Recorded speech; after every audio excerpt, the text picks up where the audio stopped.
Samsung barusan saja menyelesaikan event Unpacked mereka, dan mereka sudah merilis berbagai macam produk baru.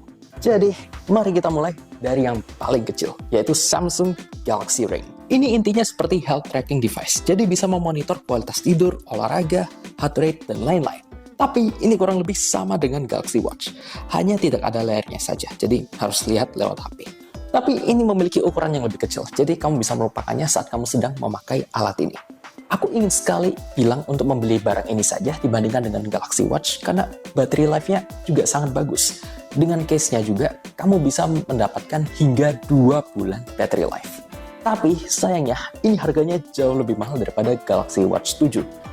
Ini harganya sekitar $400 atau sekitar 6,5 juta rupiah. Dan di Indonesia juga masih belum kebagian produk ini. Jadi, aku bilang skip dulu saja.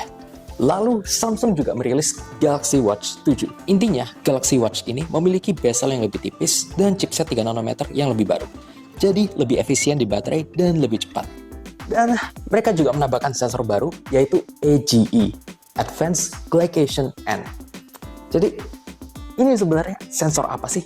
Well, bagi yang kurang paham, ini sebenarnya adalah sensor yang membantu kamu untuk melihat kalau kamu punya resiko penyakit jantung atau penyakit yang dikarenakan tingkat gula darah atau tingkat lemak yang berbahaya. Serta yang lebih keren ya, kalau kamu punya Galaxy Ring, ini bisa sama-sama saling berkomunikasi satu sama lain, sehingga membuat perhitungannya lebih akurat. Karena kedua produk ini saling memberikan data dan menambahkan di mana yang satu terlewat atau tidak terdeteksi sama sekali. Tapi karena Galaxy Ring masih belum ada di Indonesia, jadi kamu lebih baik untuk membeli Galaxy Watch 7 saja. Dan ini harganya lebih murah di 4,5 juta rupiah. Dan akhirnya, setelah 7 generasi, mereka akhirnya merilis Galaxy Watch Ultra. Dan ini memiliki bentuk yang cukup unik, yaitu kotak dengan layar yang bundar. Dan mereka juga ada menambahkan satu tombol baru yang bisa kamu gunakan untuk membuka aplikasi apa saja.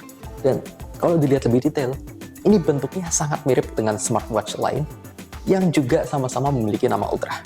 Dan tidak hanya itu, tapi mereka juga meniru material dan juga ketahanannya. Serta ada fitur tambahan seperti trace back, jadi kamu bisa kembali ke posisi awal saat kamu mulai berlari, supaya tidak tersasar. Kamu juga bisa berlari melawan dirimu sendiri, karena jam ini bisa merekam kecepatan kamu berlari, dan membandingkannya. Dan aku malah merasa ini seperti main Mario Kart. Baterainya juga bisa bertahan hingga 100 jam dalam mode hemat, dan 48 jam dalam mode penggunaan biasa. Tapi dengan performa yang kurang lebih sama dengan Galaxy Watch 7, ini memiliki harga 3 kali lebih mahal. Sekarang, mari kita bicara soal Galaxy Buds, karena mereka membuat desain yang sangat berbeda dari tahun lalu. Karena sekarang, desainnya menjadi lebih mirip dengan AirPods, hanya saja bentuknya lebih tajam seperti pisau. Dan yang Pro juga memiliki lampu LED, dan ini kelihatan keren. Tapi aku nggak tahu kegunaan lain dari LED-nya. Serta casingnya juga memiliki bagian yang transparan, yang menurutku kelihatan sangat bagus. Kamu juga bisa melakukan gesture control dengan swipe dan pinch. Tapi ini tidak terlalu bagus, karena saat menggunakan gesture, earbuds-nya masih bisa terjatuh saat kamu swipe. Tapi paling tidak, mic-nya menjadi lebih bagus. Dan ini tetap ada active noise cancellation. Hanya saja, di Galaxy Buds 3 memiliki, ANC yang biasa saja. Yang Buds 3 Pro memiliki ANC yang lebih bagus, tapi ini bukan yang terbagus di pasaran.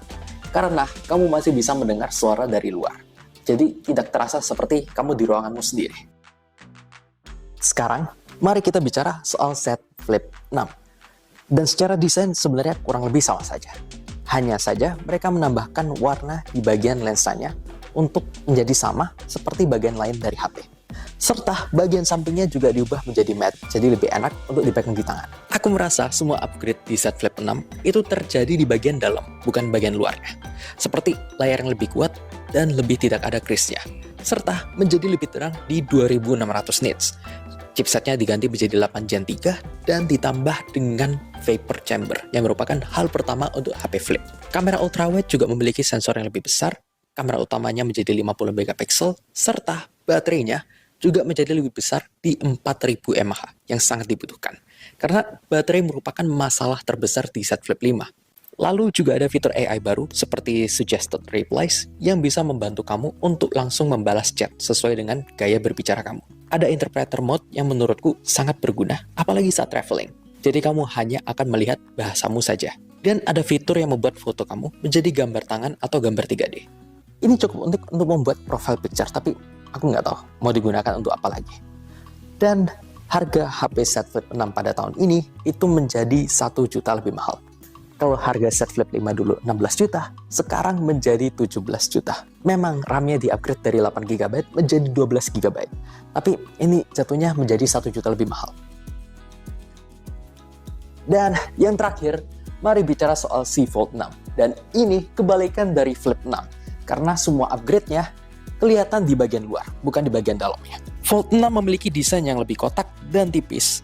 Dan ini hanya 239 gram.